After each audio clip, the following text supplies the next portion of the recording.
দর্শক বন্ধুরা, স্বাগত জানাচ্ছি কোরাস নিউজে। আজকে এমন একজন মানুষের সাথে দেখা, যিনি আসলে অনেক অনেক মানুষের পরিচিত একজন ব্যক্তি, আমাদের ইকবাল ভাই।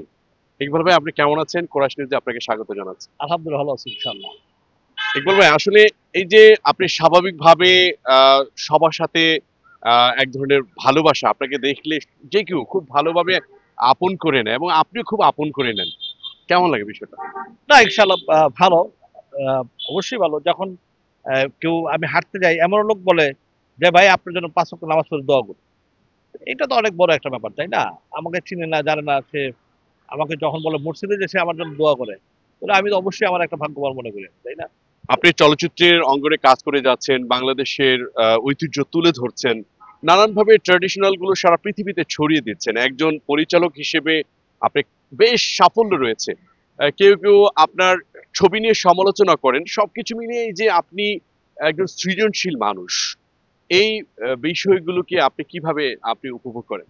না, আমার ছবি নিয়ে হয় একটু সমালোচনা করে না। ছবি যারা দেখে তারা খুব ভালো বলে।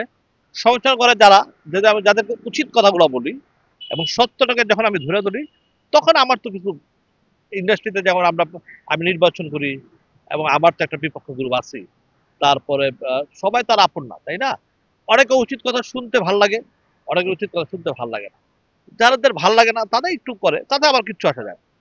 আমি ইকবাল অলওয়েজ দেখেন না, রাস্তা উঠেন সুন্দর করে ঘুরতেছি করতেছি, সমালোচনা করলে কি মানুষ দৌড়ে আমাকে দেখলে চলে আসছে, ভাই আপনার সাথে একটা ছবি তুলতে আছে, এইটা আছে, হ্যাঁ, এটা তো মানুষের ভালোবাসে।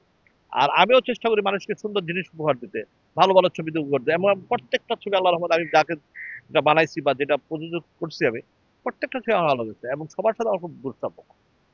এগুলো আমি একটা একটা বিষয় জানতে চাচ্ছি, সেটা হলো আপনি এই চলচ্চিত্র অঙ্গনে আসার পেছনে কারণটা কি? আসলে অন্যান্য প্রফেশনাল তো আপনি অনেক ভালো করতে পারতেন, কেন এটাকে বেছে না, নিলেন? এবং এটা তো অ্যাকচুয়ালি আমার তো একটা গার্মেন্টস এর বিজনেস আছে।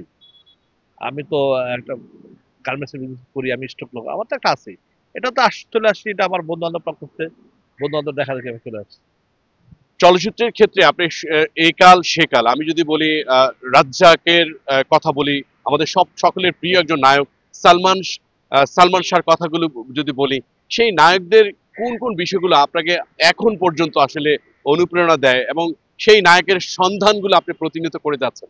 আমি একজনের কথা বলতে পারি, যার সাথে আমার সবচেয়ে খুব কঠিন সম্পর্ক ছিল। এটা আমাদের নায়ক রাজ্জাক সাহেব।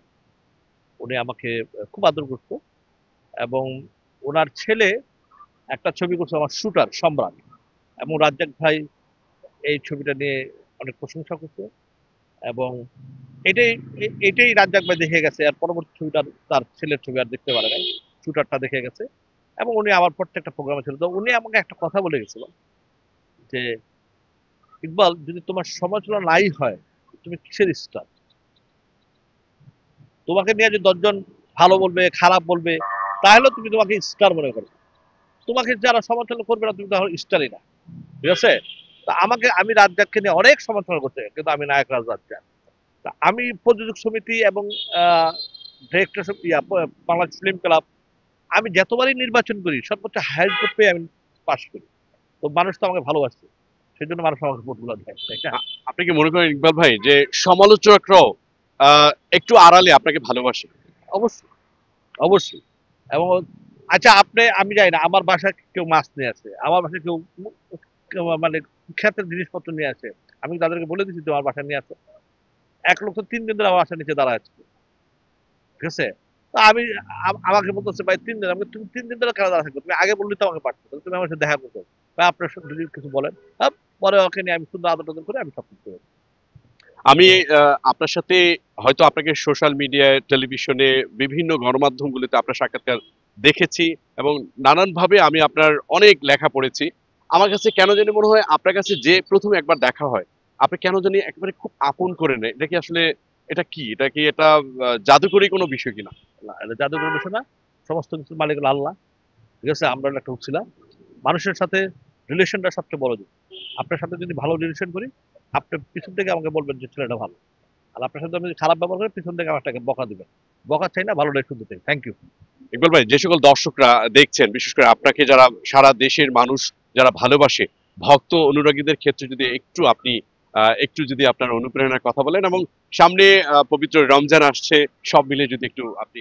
হ্যাঁ, অনেকদিন পর এবার রোজার ঈদটা আমার গ্যাপ যাবে সিনেমা, কারণ দেশের যে পরিস্থিতি নিয়ে সবকিছু মিলে সিনেমা ইচ্ছাকৃতই বানাই নাই, বাট কোরবানি ঈদে ইনশাল্লাহ দর্শকরা অপেক্ষা করেন, সুন্দর একটা মুভি নিয়ে আমি আসতেছি, এবং আমার যারা দর্শক তারা ভালো থাকবেন ইনশাল্লাহ। অনেক অনেক ধন্যবাদ জানাচ্ছি ইকবাল ভাইকে। আসলে দর্শক বন্ধুরা, এই ধরনের তারকাদের নিয়ে কোরাস নিউজ প্রতিবারই দেখা হবে। আজকে আমাদের ইকবাল ভাইয়ের অনুপ্রেরণা ছোট্ট পরিসরে তিনি আসলে দর্শকদের কাছে শেয়ার করলেন, এবং ভালো লাগার একজন মানুষ।